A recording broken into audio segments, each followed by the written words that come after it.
ನಮಸ್ಕಾರ, ನೀವು ನೋಡ್ತಾ ಇದ್ದೀರಾ ನ್ಯೂಸ್ ಫಸ್ಟ್. ನಾನು ಸ್ಮಿತಾ ರಂಗನಾಥ್. ನಾನು ಜಾಹ್ನವಿ ಕಾರ್ತಿಕ್. ದಿನದ ಪ್ರಮುಖ ಸುದ್ದಿಯನ್ನು ಕ್ವಿಕ್ ಆಗಿ ನೋಡ್ಕೊಂಡ್ ಬರೋಣ ಶರವೇಗದಲ್ಲಿ. ವಿಶ್ವವಿಖ್ಯಾತ ಮೈಸೂರು ದಸರಾ ಮಹೋತ್ಸವ ಅಂಗವಾಗಿ ಅರಮನೆಯ ಆವರಣದಲ್ಲಿ ಜಂಬೂ ಸವಾರಿ ಮೆರವಣಿಗೆ ಮಾಡಲಾಯಿತು. ಗಾಂಭೀರ್ಯ ನಡಿಗೆಯೊಂದಿಗೆ ಅಂಬಾರಿ ಹೊತ್ತು ಸಾಗುತ್ತಿರುವ ಅಭಿಮನ್ಯು ಆನೆಗೆ ವಿಜಯ ಮತ್ತು ಕಾವೇರಿ ಆನೆಗಳು ಸಾಥ್ ನೀಡಿದ್ವು. ಶುಭ ಕುಂಭ ಲಗ್ನದಲ್ಲಿ ಅಭಿಮನ್ಯುವಿನ ಮೇಲೆ ಚಿನ್ನದ ಅಂಬಾರಿಯಲ್ಲಿರುವ ದೇವಿಗೆ ಯಡಿಯೂರಪ್ಪ ಪುಷ್ಪಾರ್ಚನೆ ಮಾಡಿದ್ರು.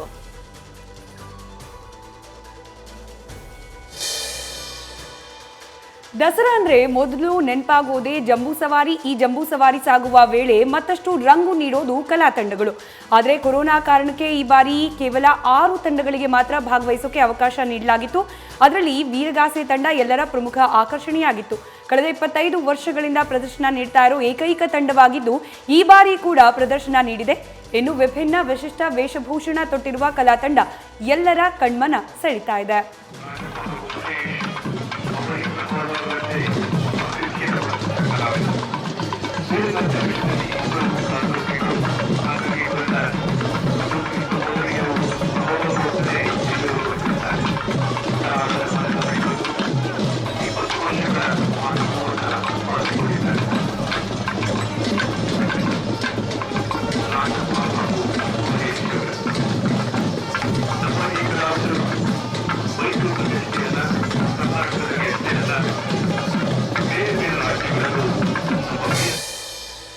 ಆರ್ಆರ್ ನಗರ ಕ್ಷೇತ್ರದ ಬಿಜೆಪಿ ಅಭ್ಯರ್ಥಿ ಮುನಿರತ್ನ ವಿರುದ್ಧ ಕಾಂಗ್ರೆಸ್ ಮುಖಂಡರು ಚುನಾವಣಾ ಆಯೋಗಕ್ಕೆ ದೂರು ಸಲ್ಲಿಸಿದ್ದಾರೆ.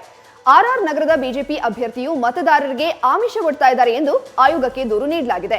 ಅಭ್ಯರ್ಥಿಯು ಮತದಾರರನ್ನ ಸೆಳೆಯಲು ತಮ್ಮದೇ ಹೆಸರಿನಲ್ಲಿ ಟಿವಿ ಸೆಟಪ್ ಬಾಕ್ಸ್ ವಿತರಿಸಿದ್ದಾರೆ ಅಂತ ಕಂಪ್ಲೇಂಟ್ ಮಾಡಿದ್ದಾರೆ.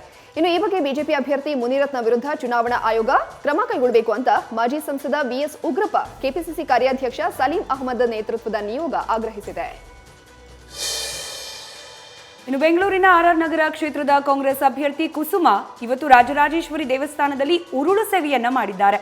ವಿಜಯದಶಮಿಯ ಶುಭ ದಿನ ದೇಗುಲಕ್ಕೆ ತೆರಳಿ ಉರುಳು ಸೇವೆ ಮಾಡಿದ ಕುಸುಮ ನಂತರ ಮಾತನಾಡಿ, ರಾಜರಾಜೇಶ್ವರಿ ನಗರ ಕ್ಷೇತ್ರದ ಒಳಿತಿಗಾಗಿ ಈ ಉರುಳು ಸೇವೆ ಮಾಡಿದ್ದೇನೆ. ಹಾಗೆ ದೇಶದಲ್ಲಿ ಕೊರೋನಾ ಹಾವಳಿ ನಿವಾರಣೆ ಆಗಲಿ, ಈ ಸೇವೆ ಮಾಡಿದ್ದು ದೇಶದ ಒಳಿತಿಗಾಗಿ, ರಾಜ್ಯದ ಒಳಿತಿಗಾಗಿ, ಲೋಕ ಕಲ್ಯಾಣಕ್ಕಾಗಿ ಅಂತ ಹೇಳಿದ್ದಾರೆ. ಇನ್ನು ದುಷ್ಟರನ್ನ ಶಿಕ್ಷಿಸಿ ಶಿಷ್ಟರನ್ನ ರಕ್ಷಿಸುವಂತ ಈ ಉರುಳು ಸೇವೆ ಮಾಡಿ ದೇವರಲ್ಲಿ ಪ್ರಾರ್ಥನೆ ಮಾಡಿದ್ದೇನೆ ಅಂತ ಕೂಡ ಕುಸುಮ ತಿಳಿಸಿದ್ದಾರೆ.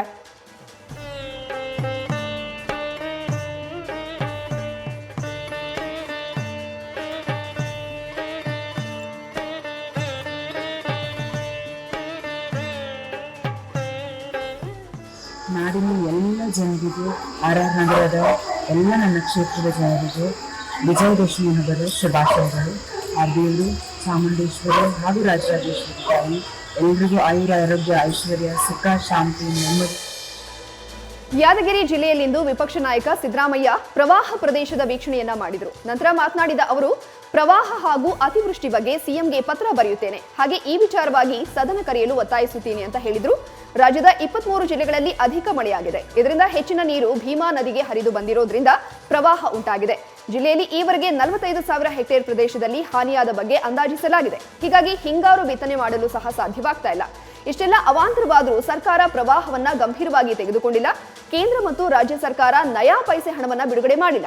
ಇನ್ನು ಪ್ರವಾಹ ಉಂಟಾಗಿ 2 ವಾರ ಕಳೆದರೂ ಪರಿಹಾರ ಘೋಷಣೆ ಮಾಡಿಲ್ಲ ಅಂತ ಸಿಎಂ ವಿರುದ್ಧ ಆರೋಪಿಸಿದರು. ಕಾಂಗ್ರೆಸ್ ಪಕ್ಷದ ಎಲ್ಲಾ ಶಾಸಕರು ಸಿದ್ದರಾಮಯ್ಯನವರ ಹಿಂದೆ ಇದ್ದಾರೆ ಅನ್ನುವ ಮುನಿರತ್ನ ಅವರ ಹೇಳಿಕೆಗೆ ಕಾಂಗ್ರೆಸ್ ನಾಯಕ ರಾಮಲಿಂಗಾರೆಡ್ಡಿ ತೀಕ್ಷ್ಣ ಪ್ರತಿಕ್ರಿಯೆಯನ್ನ ನೀಡಿದ್ದಾರೆ. ಕಾಂಗ್ರೆಸ್ ಶಾಸಕರೆಲ್ಲ ಪಕ್ಷದಲ್ಲಿಯೇ ಇದ್ದಾರೆ, ಶಾಸಕಾಂಗ ಪಕ್ಷದ ಹಿಂದೆ ಇದ್ದಾರೆ ಮತ್ತು ನಮ್ಮ ಪಕ್ಷದ ಅಧ್ಯಕ್ಷರು ನಾವೆಲ್ಲ ಜೊತೆಯಲ್ಲೇ ಇದ್ದೇವೆ. ಅವರ ರೀತಿ ಪಕ್ಷ ಬಿಟ್ಟು ಹೋಗಲಿಲ್ಲ. ನಾವೆಲ್ಲ ಪಕ್ಷದ ಫಾಲೋವರ್ಸ್. ಮುಂದಿನ ಮುಖ್ಯಮಂತ್ರಿ ಯಾರಾಗಬೇಕು ಅನ್ನೋದಕ್ಕೆ ಇನ್ನು 2.5 ವರ್ಷ ಸಮಯ ಇದೆ. ಸಿಎಲ್ಪಿಯಲ್ಲಿ ಶಾಸಕರ ಅಭಿಪ್ರಾಯ, ಹೈಕಮಾಂಡ್ ಅಭಿಪ್ರಾಯ ಇದೆ.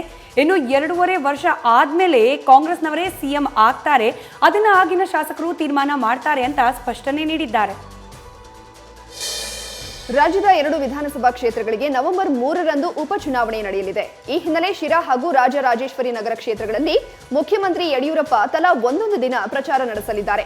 ಅಕ್ಟೋಬರ್ 30 ಹಾಗೂ 31ರಂದು 2 ದಿನಗಳ ಕಾಲ ಸಿಎಂ ಬಿಜೆಪಿ ಅಭ್ಯರ್ಥಿಗಳ ಪರ ಪ್ರಚಾರ ನಡೆಸಲಿದ್ದು, ಅಕ್ಟೋಬರ್ 30ರಂದು ಶಿರಾ ಕ್ಷೇತ್ರದಲ್ಲಿ ಅಭ್ಯರ್ಥಿ ಡಾಕ್ಟರ್ ರಾಜೇಶ್ ಗೌಡ ಪರ ಹಾಗೂ ಅಕ್ಟೋಬರ್ 31ರಂದು ರಾಜರಾಜೇಶ್ವರಿ ನಗರ ಕ್ಷೇತ್ರದ ಅಭ್ಯರ್ಥಿ ಮುನಿರತ್ನ ಪರ ಸಿಎಂ ಮತಯಾಚನೆ ಮಾಡಲಿದ್ದಾರೆ ಎನ್ನಲಾಗಿದೆ.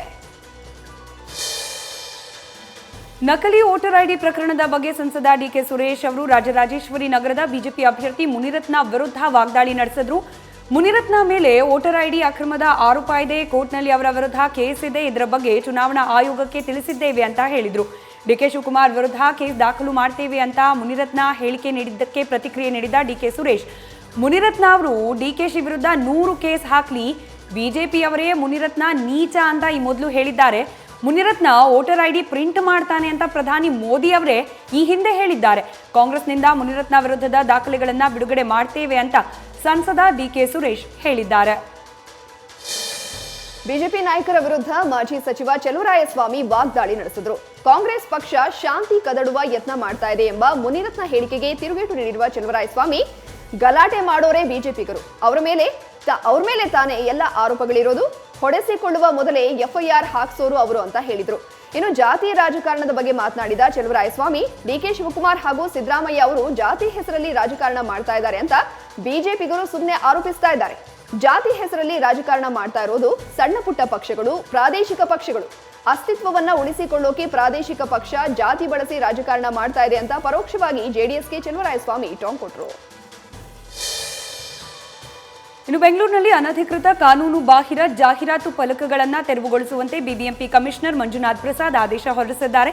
ನಗರದಲ್ಲಿ ಜಾಹೀರಾತು ಸಂಬಂಧ ನ್ಯಾಯಾಲಯ ಕಾಲಕಾಲಕ್ಕೆ ವಿಚಾರಣೆ ನಡೆಸ್ತಾ ಇದೆ. ಹಾಗೆ ಸಮೀಕ್ಷೆ ನಡೆಸಿ ಅನಧಿಕೃತ ಜಾಹೀರಾತು ಫಲಕಗಳು ಮತ್ತು ಸ್ಟ್ರೆಚರ್ಗಳನ್ನು ತೆರವುಗೊಳಿಸೋಕೆ ಅನೇಕ ಬಾರಿ ಕೋರ್ಟ್ ನಿರ್ದೇಶನ ನೀಡಿದ್ರೂ ಕೂಡ ಅಧಿಕಾರಿಗಳು ಉದಾಸೀನವನ್ನ ತೋರಿಸ್ತಾ ಇದ್ದಾರೆ. ಆದರೆ ಪಾಲಿಕೆ ವ್ಯಾಪ್ತಿಯಲ್ಲಿ ಅನಧಿಕೃತ ಜಾಹೀರಾತು ಸಂಬಂಧ ತೆಗೆದುಕೊಂಡ ಕ್ರಮಗಳ ಬಗ್ಗೆ ನವೆಂಬರ್ 28ರಂದು ನ್ಯಾಯಾಲಯಕ್ಕೆ ಮಾಹಿತಿಯನ್ನ ಸಲ್ಲಿಸಬೇಕಾಗಿದೆ. ಹೀಗಾಗಿ ತಪ್ಪಿದ್ದಲ್ಲಿ ಅಂದು ನಡೆಯುವ ವಿಚಾರಣೆಯಲ್ಲಿ ನ್ಯಾಯಾಲಯ ಪ್ರಕರಣವನ್ನ ಗಂಭೀರವಾಗಿ ಪರಿಗಣಿಸುವ ಸಾಧ್ಯತೆ ಹೆಚ್ಚಾಗಿದೆ. ಇದರಿಂದ ಪಾಲಿಕೆಗೆ ಮುಜುಗರ ಆಗುವಂತಹ ಆದೇಶಗಳು ಆಗದಂತೆ ಕೋರ್ಟ್ ನಿರ್ದೇಶನವನ್ನ ಎಲ್ಲ ಜಂಟಿ ಆಯುಕ್ತರು ಪಾಲಿಸುವಂತೆ ಬಿಬಿಎಂಪಿ ಆಯುಕ್ತ ಮಂಜುನಾಥ್ ಪ್ರಸಾದ್ ಅವರು ಎಚ್ಚರಿಕೆ ನೀಡಿದ್ದಾರೆ. ತುಮಕೂರು ಶಿರಾ ಕ್ಷೇತ್ರದ ಬೈ ಎಲೆಕ್ಷನ್ ದಿನೇ ದಿನೇ ಭಾರಿ ಸೌಂಡ್ ಮಾಡ್ತಾ ಇದೆ. ಬಿಜೆಪಿ, ಕಾಂಗ್ರೆಸ್ ಮತ್ತು ಜೆಡಿಎಸ್ ಮೂರೂ ಪಕ್ಷಗಳ ನಡುವೆ ಚುನಾವಣೆ ಗೆಲ್ಲೋ ಜಟಾಪಟಿ ಜೋರಾಗಿದೆ. ಇಂದು ಬಿಜೆಪಿ ಅಭ್ಯರ್ಥಿ ಡಾಕ್ಟರ್ ರಾಜೇಶ್ ಗೌಡ ಸಿದ್ಧಗಂಗಾ ಮಠಕ್ಕೆ ಭೇಟಿ ನೀಡಿ ಶಿವಕುಮಾರ ಶ್ರೀಗಳ ಗದ್ದುಗೆ ದರ್ಶನ ಪಡೆದು ನಮಸ್ಕರಿಸಿದರು. ವಿಜಯದಶಮಿ ಹಿನ್ನೆಲೆ ಶಿವಕುಮಾರ ಸ್ವಾಮೀಜಿಗೆ ಮಠಕ್ಕೆ ಭೇಟಿ ನೀಡಿ ವಿಶೇಷ ಪೂಜೆಯನ್ನ ಸಲ್ಲಿಸಿದ್ರು. ಅಲ್ಲದೆ ಈ ವೇಳೆ ರಾಜೇಶ್ ಗೌಡ ಧ್ಯಾನ ಮಂದಿರದಲ್ಲಿ 10 ನಿಮಿಷಗಳ ಕಾಲ ಧ್ಯಾನವನ್ನು ಮಾಡಿದರು. ರಾಜರಾಜೇಶ್ವರಿ ವಿಧಾನಸಭಾ ಕ್ಷೇತ್ರದ ಉಪಚುನಾವಣೆ ಹಿನ್ನೆಲೆಯಲ್ಲಿ ಬಿಜೆಪಿ ಅಭ್ಯರ್ಥಿ ಮುನಿರತ್ನ ಬಿರುಸಿನ ಪ್ರಚಾರವನ್ನ ನಡೆಸ್ತಾ ಇದ್ದಾರೆ. ಜಾಲಹಳ್ಳಿ ವಾರ್ಡ್ನ ಸಿದ್ಧಾರ್ಥ ನಗರದ ಬಡಾವಣೆಯಲ್ಲಿ ಕಾಲ್ನಡಿಗೆ ಮೂಲಕ ಮನೆ ಮನೆಗೆ ತೆರಳಿ ಮುನಿರತ್ನ ಪ್ರಚಾರವನ್ನ ಮಾಡಿದ್ರು. ಬಡಾವಣೆ ಜನರು, ಕಾರ್ಯಕರ್ತರು ಮುನಿರತ್ನಗೆ ಜಯಘೋಷ ಹಾಕಿದ್ರು. ಈ ವೇಳೆ ಮಾತನಾಡಿದ ಬಿಜೆಪಿ ಅಭ್ಯರ್ಥಿ ಮುನಿರತ್ನ, ಆರ್ಆರ್ ನಗರ ಕ್ಷೇತ್ರ ಶಾಂತಿಗೆ ಹೆಸರಾದ ಕ್ಷೇತ್ರ, ನಮಗೆ ಶಾಂತಿಯುತ ಚುನಾವಣೆ ಬೇಕಾಗಿದೆ, ಯಾರು ಕೂಡ ಶಾಂತಿ ಕದಡುವ ಕೆಲಸ ಮಾಡಬಾರ್ದು ಅಂತ ಕಾರ್ಯಕರ್ತರಲ್ಲಿ ಮನವಿ ಮಾಡಿಕೊಂಡ್ರು. ಕಲಬುರಗಿಯ ಪ್ರವಾಹ ಪೀಡಿತ ಪ್ರದೇಶಗಳಿಗೆ ಭೇಟಿ ನೀಡಿ ಪರಿಶೀಲಿಸಿದ ಸಿದ್ದರಾಮಯ್ಯ, ಸಿಎಂ ಯಡಿಯೂರಪ್ಪ ಹಾಗೂ ವಿಜಯೇಂದ್ರ ವಿರುದ್ಧ ಕಿಡಿಕಾರಿದ್ರು. ಇಡೀ ದೇಶದಲ್ಲಿ ಬಿಜೆಪಿ ಸರ್ಕಾರ ಭ್ರಷ್ಟಾಚಾರದಲ್ಲಿ ನಂಬರ್ 1 ಆಗಿದೆ. ಯಡಿಯೂರಪ್ಪ ಚೆಕ್ ಮೂಲಕ ಲಂಚ ಪಡಿತಾ ಇದ್ರು, ಇದೀಗ ಅವರ ಮಗ ಆರ್ಟಿಜಿಎಸ್ ಮೂಲಕ ಲಂಚ ಪಡಿತಾ ಇದ್ದಾರೆ. ಕೊರೋನಾ ನಿಯಂತ್ರಣ ಕಿಟ್ಗಳ ಖರೀದಿಯಲ್ಲಿ ಸುಮಾರು 2,000 ಕೋಟಿ ಲೂಟಿ ಹೊಡೆದಿದ್ದಾರೆ. ಪಿಡಬ್ಲ್ಯೂಡಿ, ಗ್ರಾಮೀಣಾಭಿವೃದ್ಧಿ, ಸಮಾಜ ಕಲ್ಯಾಣ, ನೀರಾವರಿ, ನಗರಾಭಿವೃದ್ಧಿ ಇಲಾಖೆಗಳಿಗೆ ಗ್ರಾಂಟ್ಸ್ ಕೊಡಬೇಕು ಅಂದ್ರೆ 10% ಕಮಿಷನ್ ಕೊಡಬೇಕು. ಇಂತಹ ಕೆಟ್ಟ ಸರ್ಕಾರವನ್ನ ನಾನು ನೋಡಿಯೇ ಇಲ್ಲ ಅಂತ ಬಿಜೆಪಿ ವಿರುದ್ಧ ಸಿದ್ದರಾಮಯ್ಯ ವಾಗ್ದಾಳಿ ನಡೆಸಿದ್ರು. ಭ್ರಷ್ಟಾಚಾರದಲ್ಲಿ ಇಡೀ ದೇಶದಲ್ಲೇ ನಂಬರ್ 1 ಆಗ್ಬಿಟ್ಟದೆ. ಭ್ರಷ್ಟಾಚಾರದಲ್ಲಿ ಯಡಿಯೂರಪ್ಪ ಹಿಂದೆ ಲಂಚ್ ಚೆಕ್ ಮೂಲಕ ಲಂಚ ತಗೊಂಡಿದ್ರು. ಅವನ ಮಗ ಇದ್ದಾನಲ್ಲ, is nothing in the government. RTGS ಮೂಲಕ ತಗೋತಾನೆ ಲಂಚ. ಯಾಕಂದ್ರೆ ಕ್ವಿಕ್ಕಾಗಿ ಬಂದ್ಬಿಡ್ಬೇಕಲ್ಲ ಅದು. I am not joking, I have raised it in the floor of the house. ಆಮೇಲೆ ಕೊರೋನಾ ರೋಗದಲ್ಲಿ ಮೆಡಿಕಲ್ ಇಕ್ವಿಪ್ಮೆಂಟ್ಸ್ ತಗೊಂಡಿದ್ದಾರಲ್ಲ, ಅದರಲ್ಲಿ ದುಡ್ಡು ಹೊಡೆದುಬಿಟ್ಟವ್ರೆ ಕಳ್ಳರು. ಬಜೆಟ್ನಲ್ಲಿ ಘೋಷಣೆ ಮಾಡಿದಂತೆ ಎಲೆಕ್ಟ್ರಿಕ್ ಬಸ್ಗಳನ್ನು ಆರಂಭಿಸಿದ್ದೇವೆ, ನಾವು ಕೊಟ್ಟ ಮಾತನ್ನ ಉಳಿಸಿಕೊಂಡಿದ್ದೇವೆ ಅಂತ ಉಪಮುಖ್ಯಮಂತ್ರಿ ಹಾಗೆ ಸಾರಿಗೆ ಸಚಿವ ಲಕ್ಷ್ಮಣ್ ಸವದಿ ಟ್ವೀಟ್ ಮೂಲಕ ತಿಳಿಸಿದ್ದಾರೆ. ನಾವು ಕೊಟ್ಟ ಮಾತನ್ನ ಉಳಿಸಿಕೊಂಡ ನಿಟ್ಟಿನಲ್ಲಿ ಮತ್ತೊಂದು ದಾಪುಕಾಲು ಇಡಲಿದ್ದೇವೆ. ಎಲೆಕ್ಟ್ರಿಕ್ ಬಸ್ಗಳು ಸಂಚಾರ ಆರಂಭಿಸುವ ಕುರಿತು ಕಳೆದ ಬಜೆಟ್ನಲ್ಲೇ ನಮ್ಮ ಸರ್ಕಾರ ಘೋಷಿಸಿತ್ತು. ಆ ಪ್ರಕಾರ ಈಗಾಗಲೇ ಎಲೆಕ್ಟ್ರಿಕ್ ಬಸ್ಗಳ ಪ್ರಾಯೋಗಿಕ ಸಂಚಾರ ಪರಿಶೀಲನೆ ಪ್ರಾರಂಭವಾಗಿದೆ. ಮುಂದಿನ ದಿನಗಳಲ್ಲಿ ಹಂತ ಹಂತವಾಗಿ ಮತ್ತಷ್ಟು ಎಲೆಕ್ಟ್ರಿಕ್ ಬಸ್ಗಳ ಸಂಚಾರ ಆರಂಭವಾಗಿ ವಾಯು ಮಾಲಿನ್ಯ ಕಡಿಮೆಗೊಳಿಸುವ ಉದ್ದೇಶ ಫಲಪ್ರದವಾಗಲಿದೆ. ಸಾರಿಗೆ ಸಂಸ್ಥೆಗಳ ಉಳಿತಾಯಕ್ಕೂ ಇದು ಕಾರಣವಾಗಲಿದೆ ಅಂತ ಸಿಎಂ ಲಕ್ಷ್ಮಣ್ ಸವದಿ ಟ್ವೀಟ್ ಮಾಡಿದ್ದಾರೆ. ತುಮಕೂರಿನ ಸಿದ್ಧಗಂಗಾ ಮಠಕ್ಕೆ ಉಪಮುಖ್ಯಮಂತ್ರಿ ಗೋವಿಂದ ಕಾರಜೋಳ ಭೇಟಿ ನೀಡಿ ಶಿವಕುಮಾರ ಶ್ರೀಗಳ ಗದ್ದುಗೆ ದರ್ಶನ ಪಡೆದರು. ಬಳಿಕ ಸಿದ್ಧಗಂಗಾ ಶ್ರೀ ಸಿದ್ಧಲಿಂಗ ಸ್ವಾಮೀಜಿ ಆಶೀರ್ವಾದವನ್ನು ಪಡೆದರು. ಶಿರಾ ವಿಧಾನಸಭೆ ಕ್ಷೇತ್ರದ ಉಪಚುನಾವಣೆ ಹಿನ್ನೆಲೆಯಲ್ಲಿ ಕ್ಷೇತ್ರದ ಚುನಾವಣಾ ಉಸ್ತುವಾರಿ ಹೊತ್ತಿರುವ ಉಪಮುಖ್ಯಮಂತ್ರಿ ಗೋವಿಂದ ಕಾರಜೋಳ ನಿನ್ನೆಯಿಂದಲೇ ಶಿರಾದಲ್ಲಿ ವಾಸ್ತವ್ಯ ಹೂಡಿದ್ದಾರೆ. ರಾಜ್ಯದ ಎಲ್ಲಾ ಪೊಲೀಸ್ ಠಾಣೆಗಳಲ್ಲಿ ಮಹಿಳಾ ಡೆಸ್ಕ್ ಆರಂಭಿಸೋಕೆ ನಿರ್ಧರಿಸಲಾಗಿದೆ. ಅತ್ಯಾಚಾರ, ಲೈಂಗಿಕ ದೌರ್ಜನ್ಯ, ಪತಿ ಪತ್ನಿ ಕಲಹ ಹೀಗೆ ಹಲವಾರು ಮಹಿಳೆಯರಿಗೆ ಸಂಬಂಧಿಸಿದ ಕೇಸ್ಗಳಲ್ಲಿ ಪುರುಷ ಪೊಲೀಸ್ ಅಧಿಕಾರಿಗಳ ಮುಂದೆ ಸಮಸ್ಯೆಯನ್ನ ಮುಕ್ತವಾಗಿ ಹೇಳೋಕೆ ಆಗೋದಿಲ್ಲ. ಮಹಿಳಾ ಅಧಿಕಾರಿಗಳ ಮುಂದೆ ಮಹಿಳೆಯರು ತಮ್ಮ ಸಮಸ್ಯೆಯನ್ನ ಹೇಳ್ಕೊಂಡಿರುವ ಘಟನೆಗಳು ಅನೇಕ ಬಾರಿ ನಡೆದಿವೆ. ಇದನ್ನ ಮನಗಂಡು ಇದೀಗ ಪೊಲೀಸ್ ಠಾಣೆಗಳಲ್ಲಿ ಮಹಿಳೆಯರಿಗಾಗಿಯೇ ಕಮಾಂಡ್ ಸೆಂಟರ್ ಡಿಸಿಪಿ ಇಶಾಪನ್ ನೇತೃತ್ವದಲ್ಲಿ ಮಹಿಳಾ ಡೆಸ್ಕ್ ತೆರೆಯೋಕೆ ನಿರ್ಧರಿಸಲಾಗಿದೆ. ಇನ್ನು ಈಗಾಗಲೇ ಈ ಬಗ್ಗೆ ಸರ್ಕಾರಕ್ಕೆ ಪ್ರಾಜೆಕ್ಟ್ ಮೂಲಕ ಮನವಿ ಮಾಡಲಾಗಿದ್ದು, ನಿರ್ಭಯ ಯೋಜನೆ ಅಡಿಯಲ್ಲಿ ಅನುದಾನ ಜೊತೆಗೆ ಅನುಮತಿಯೂ ಕೂಡ ಸಿಕ್ಕಿದೆ. ಹೀಗಾಗಿ ಕೆಲವೇ ದಿನಗಳಲ್ಲಿ ಎಲ್ಲ ಠಾಣೆಗಳಲ್ಲಿ ಮಹಿಳಾ ಡೆಸ್ಕ್ ಕಾರ್ಯಾರಂಭಗೊಳ್ಳಲಿದೆ. ಪಶ್ಚಿಮ ಪದವೀಧರ ಚುನಾವಣೆ ಹಿನ್ನೆಲೆ ಹುಬ್ಬಳ್ಳಿಯಲ್ಲಿ ಕೇಂದ್ರ ಸಚಿವ ಪ್ರಹ್ಲಾದ್ ಜೋಶಿ ಸುದ್ದಿಗೋಷ್ಠಿ ನಡೆಸಿದ್ರು. ಈ ಚುನಾವಣೆ ಸರ್ಕಾರದ ಮೇಲೆ ಪ್ರಭಾವ ಬೀರದೇ ಇದ್ರೂ ಮಹತ್ವದ ಚುನಾವಣೆ ಆಗಿದೆ. ಮತದಾರರು ಬಿಜೆಪಿ ಬೆಂಬಲಿಸುತ್ತಾರೆ. ವಿಧಾನ ಪರಿಷತ್ ಬಿಜೆಪಿ ಅಭ್ಯರ್ಥಿ ಬಿಎಸ್ ಸಂಕನೂರು ಖಂಡಿತ ಗೆಲ್ತಾರೆ ಅಂತ ವಿಶ್ವಾಸ ವ್ಯಕ್ತಪಡಿಸಿದ್ರು. ಈ ವೇಳೆ ಕಾಂಗ್ರೆಸ್ ವಿರುದ್ಧ ವಾಗ್ದಾಳಿ ನಡೆಸಿದ ಪ್ರಹ್ಲಾದ್ ಜೋಶಿ, ಕಾಂಗ್ರೆಸ್ಗೆ ಸಂವಿಧಾನದ ಮೇಲೆ, ನಂಬಿಕೆಗಳ ಮೇಲೆ ವಿಶ್ವಾಸ ಇಲ್ಲ. ಸತತವಾಗಿ ಅವಹೇಳನ ಮಾಡುವ ಪ್ರವೃತ್ತಿ ಮುಂದುವರಿಸ್ತಾ ಬಂದಿದೆ. ಕಾಂಗ್ರೆಸ್ನಲ್ಲಿ ಮುಖ್ಯಮಂತ್ರಿ ಕುರ್ಚಿ ಬಗ್ಗೆ ಮಾತು ಕೇಳಿ ಬರ್ತಾ ಇದೆ. ಸದ್ಯಕ್ಕೆ ಮುಖ್ಯಮಂತ್ರಿ ಸ್ಥಾನ ಖಾಲಿ ಇಲ್ಲ ಅಂತ ಕಾಂಗ್ರೆಸ್ ನಾಯಕರ ವಿರುದ್ಧ ಕುಟುಕಿದ್ದಾರೆ.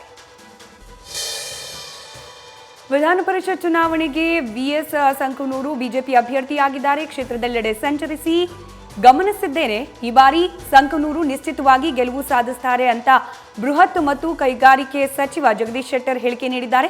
ಹುಬ್ಬಳ್ಳಿಯಲ್ಲಿ ಮಾತನಾಡಿದ ಅವರು, ಕಾಂಗ್ರೆಸ್ ಒಡೆದ ಮನೆಯಾಗಿದೆ. ಸಿಎಂ ಸ್ಥಾನಕ್ಕಾಗಿ ಈಗಾಗಲೇ ಕಿತ್ತಾಟ ಶುರುವಾಗಿದೆ. ಖಾಲಿ ಇಲ್ಲದ ಸ್ಥಾನಕ್ಕಾಗಿ ಡಿಕೆಶಿ ಮತ್ತು ಸಿದ್ದರಾಮಯ್ಯ ನಡುವೆ ಪೈಪೋಟಿ ನಡೀತಾ ಇದೆ. ಸಿದ್ದರಾಮಯ್ಯ ಮತ್ತೆ ಮುಖ್ಯಮಂತ್ರಿ ಆದರೆ ಉಚಿತ ಅಕ್ಕಿ ಕೊಡ್ತೇನೆ ಅಂತಾರೆ. ಇತ್ತ ಅವರ ಶಾಸಕರೇ ಮುಂದಿನ ಸಿಎಂ ಡಿಕೆಶಿ ಅಂತಾರೆ ಅಂತ ಕಾಂಗ್ರೆಸ್ ನಾಯಕರ ಬಗ್ಗೆ ಲೇವಡಿ ಮಾಡಿದ್ರು.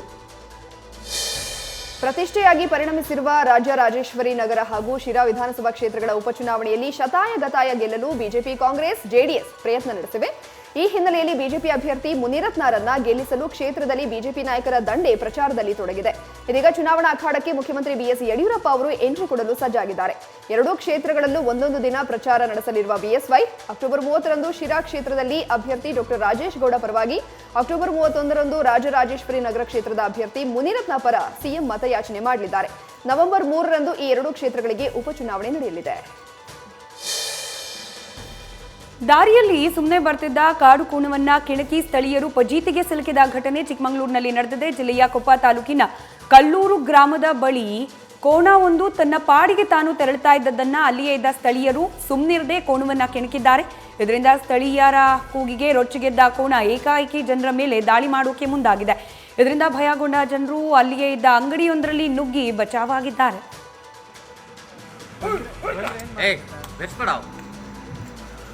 ವಿಡಿಯೋ ಮಾಡ್ತೀವಿ ಎಂತ ಮಾಡ್ತಿದ್ಯಾ ವಿಡಿಯೋ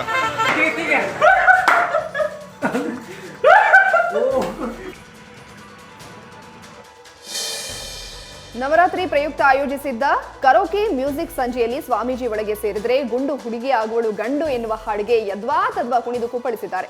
ಧಾರವಾಡ ತಾಲೂಕಿನ ನಿಗದಿ ಬಳಿ ಇರುವ ಅಂಬಾವನ ಶ್ರೀಗಳು ಹೀಗೆ ಹುಚ್ಚೆದ್ದು ಕುಣಿದು ನೆರೆದಿದ್ದ ಭಕ್ತರನ್ನ ಇಕ್ಕಟ್ಟಿಗೆ ಸಿಲುಕಿಸಿದ್ದಾರೆ. ದಸರಾ ಹಿನ್ನೆಲೆ ಅಂಬಾವನ ಮಠದಲ್ಲಿ ವಿಶೇಷ ಕಾರ್ಯಕ್ರಮಗಳನ್ನು ಆಯೋಜಿಸಲಾಗಿತ್ತು.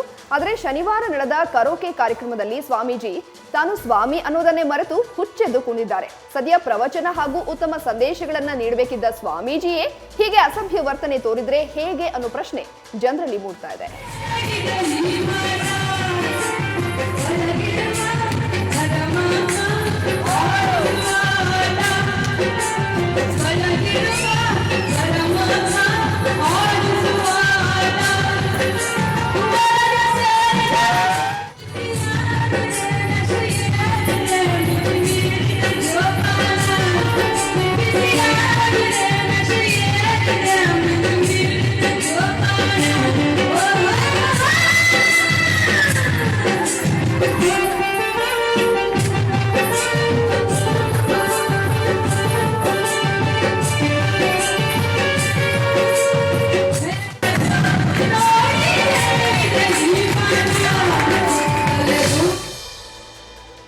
ಚಾಮರಾಜನಗರದ ಮಲೆಮಹದೇಶ್ವರ ಬೆಟ್ಟದಲ್ಲಿ ಈ ಬಾರಿ ಸರಳ ದಸರಾ ಜಾತ್ರಾ ಮಹೋತ್ಸವ ನೆರವೇರಿತು. ಕೋವಿಡ್-19 ಹಿನ್ನೆಲೆಯಲ್ಲಿ ಸಾರ್ವಜನಿಕರಿಗೆ ಪ್ರವೇಶ ನಿರ್ಬಂಧಿಸಿರುವ ಕಾರಣ ಇತಿಹಾಸದಲ್ಲಿ ಇದೇ ಮೊದಲ ಬಾರಿಗೆ ಭಕ್ತರಿಲ್ಲದೆ ದಸರಾ ಜಾತ್ರಾ ಮಹೋತ್ಸವ ನಡೆದಿದೆ. ಸಾಂಪ್ರದಾಯಿಕ ವಿಧಾನಗಳಿಗೆ ಮಾತ್ರ ಈ ಬಾರಿ ಜಾತ್ರಾ ಮಹೋತ್ಸವ ಸೀಮಿತವಾಗಿತ್ತು. ಮೈಸೂರು ಮಹಾರಾಜರು ನೀಡಿರುವ ಆಭರಣಗಳಿಂದ ಮಹದೇಶ್ವರನನ್ನ ಅಲಂಕರಿಸಿ ವಿಜಯದಶಮಿ ಪೂಜೆಯನ್ನ ನೆರವೇರಿಸಲಾಯಿತು. ದೇವಾಲಯದ ಅರ್ಚಕರು, ನೌಕರರು ಮಾತ್ರ ದಸರಾ ಜಾತ್ರಾ ಮಹೋತ್ಸವದಲ್ಲಿ ಭಾಗಿಯಾಗಿದ್ದರು. ಬಳ್ಳಾರಿಯಲ್ಲಿ ಕ್ರಿಕೆಟ್ ಬೆಟ್ಟಿಂಗ್ ಅಡ್ಡೆ ಮೇಲೆ ಸಿಇಎನ್ ಪೊಲೀಸರು ದಾಳಿ ನಡೆಸಿ ಬರೋಬ್ಬರಿ 7 ಲಕ್ಷ ರೂಪಾಯಿ ನಗದನ್ನು ವಶಪಡಿಸಿಕೊಂಡಿದ್ದಾರೆ. ನಗರದ ಸಿದ್ಧಾರ್ಥ ಕಾಲೋನಿಯ ಶ್ರೀಹರಿ ನಿಲಯ ಅಪಾರ್ಟ್ಮೆಂಟ್ನ ಮನೆಯೊಂದರ ಮೇಲೆ ಖಚಿತ ಮಾಹಿತಿ ಮೇರೆಗೆ ದಾಳಿ ನಡೆಸಿದ ಸಿಇಎನ್ ಪೊಲೀಸರು ಎಸ್ ರಮೇಶ, ಆಲಾಂ ಭಾಷಾ, ಬಾಲಾಜಿ ಎಂಬ 3 ಆರೋಪಿಗಳನ್ನು ವಶಕ್ಕೆ ಪಡೆದಿದ್ದಾರೆ. ಬಂಧಿತರಿಂದ 7 ಲಕ್ಷ ರೂಪಾಯಿ ನಗದು ಹಾಗೆ ಮೊಬೈಲ್ಗಳನ್ನು ವಶಕ್ಕೆ ಪಡೆದಿದ್ದಾರೆ. ಇನ್ನು ಗುಂತಕಲ್ಲು ಹನುಮಂತ ರೆಡ್ಡಿ, ನಲ್ಲರಾಜು ಎಂಬ 2 ಆರೋಪಿಗಳು ಪರಾರಿಯಾಗಿದ್ದಾರೆ. ಈ ಬಗ್ಗೆ ಗಾಂಧಿನಗರ ಪೊಲೀಸ್ ಠಾಣೆಯಲ್ಲಿ ಪ್ರಕರಣ ದಾಖಲಾಗಿದೆ. ಬೆಣ್ಣೆನಗರಿ ದಾವಣಗೆರೆಯಲ್ಲಿ ನಿನ್ನೆ ಧಾರಾಕಾರ ಮಳೆಯಾಗಿದ್ದು ವರುಣನ ಆರ್ಭಟಕ್ಕೆ 100 ಎಕರೆ ಭತ್ತದ ಬೆಳೆ ಸಂಪೂರ್ಣವಾಗಿ ನಾಶವಾಗಿದೆ. ಜಿಲ್ಲೆಯಲ್ಲಿ ನಿನ್ನೆ ಬಿಟ್ಟು ಬಿಡದೆ ನಿರಂತರವಾಗಿ 1 ಗಂಟೆಗೂ ಅಧಿಕ ಸಮಯ ಭಾರೀ ಪ್ರಮಾಣದಲ್ಲಿ ಮಳೆ ಸುರಿದಿದೆ. ಹೀಗಾಗಿ ದಾವಣಗೆರೆಯ ಪಕ್ಕದ ಗ್ರಾಮಗಳಾದ ಬಾತಿ, ಕುಂದವಾಡ ರೈತರ ಭತ್ತದ ಬೆಳೆ ಸಂಪೂರ್ಣವಾಗಿ ನೆಲಕಚ್ಚಿದೆ. ಇದರಿಂದ ಕೈಗೆ ಬಂದ ತುತ್ತು ಬಾಯಿಗೆ ಬರದಂತಾಗಿದ್ದು ಬಾತಿ, ಕುಂದವಾಡ ರೈತರು ಕಂಗಾಲಾಗಿದ್ದಾರೆ. ಇನ್ನು ಅತಿಯಾದ ಮಳೆಯಿಂದ ಭತ್ತ ಬೆಳೆ ನಾಶವಾದರೂ ಸ್ಥಳಕ್ಕೆ ಭೇಟಿ ನೀಡಿದ ಅಧಿಕಾರಿಗಳ ನಡೆಗೆ ಜಿಲ್ಲೆಯ ರೈತರು ಆಕ್ರೋಶ ವ್ಯಕ್ತಪಡಿಸಿದ್ದಾರೆ. ಶಾರ್ಟ್ ಸರ್ಕ್ಯೂಟ್ನಿಂದ ಫಿನಾಯಿಲ್ ಕಾರ್ಖಾನೆಯೊಂದು ಹೊತ್ತಿ ಉರಿದಿರುವ ಘಟನೆ ಇಂದು ಹುಬ್ಬಳ್ಳಿಯಲ್ಲಿ ನಡೆದಿದೆ. ಹುಬ್ಬಳ್ಳಿಯ ಶೇರವಾಡ ಗ್ರಾಮದ ಕ್ರಾಸ್ ಬಳಿ ಇರುವ ಫಿನಾಯಿಲ್ ಫ್ಯಾಕ್ಟರಿಯಲ್ಲಿ ಬೆಂಕಿ ಹೊತ್ಕೊಂಡಿತ್ತು. ತಕ್ಷಣ ಸ್ಥಳಕ್ಕೆ ದೌಡಾಯಿಸಿದ ಅಗ್ನಿಶಾಮಕ ದಳದ ಸಿಬ್ಬಂದಿ ಧಗಧಗನೆ ಉರಿತಾ ಇದ್ದಂತಹ ಬೆಂಕಿ ನಂದಿಸಲು ಹರಸಾಹಸ ಪಡುವಂತಾಗಿತ್ತು. ಇನ್ನು ಅವಘಡದಲ್ಲಿ ಲಕ್ಷಾಂತರ ಮೌಲ್ಯದ ಫಿನಾಯಿಲ್, ಪೊರಕೆ ಸಾಮಗ್ರಿಗಳು ಸೇರಿದಂತೆ ಹಲವು ವಸ್ತುಗಳು ಸುಟ್ಟು ಕರಕಲಾಗಿವೆ. ಇಂದು ಹಬ್ಬವಿದ್ದ ಕಾರಣ ಕಾರ್ಮಿಕರು ಕಾರ್ಖಾನೆಗೆ ಬಂದಿರಲಿಲ್ಲ. ಆದ ಕಾರಣ ಅಪಾರ ಪ್ರಮಾಣದಲ್ಲಿ ಆಗಬೇಕಿದ್ದ ಅನಾಹುತ ಹಬ್ಬದಿಂದಾಗಿ ಕಡಿಮೆಯಾಗಿದೆ ಎನ್ನಬಹುದು. ಸ್ಥಳಕ್ಕೆ ಗ್ರಾಮೀಣ ಪೊಲೀಸ್ ಠಾಣಾ ಸಿಬ್ಬಂದಿ ಭೇಟಿ ನೀಡಿ ಪರಿಶೀಲನೆಯನ್ನು ನಡೆಸಿದ್ದು ಸದ್ಯ ಯಾವುದೇ ಸಾವು ನೋವು ಸಂಭವಿಸಿಲ್ಲ.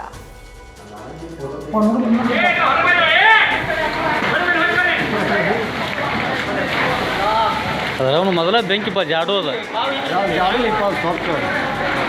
ಕೂಡ ಇದೆ.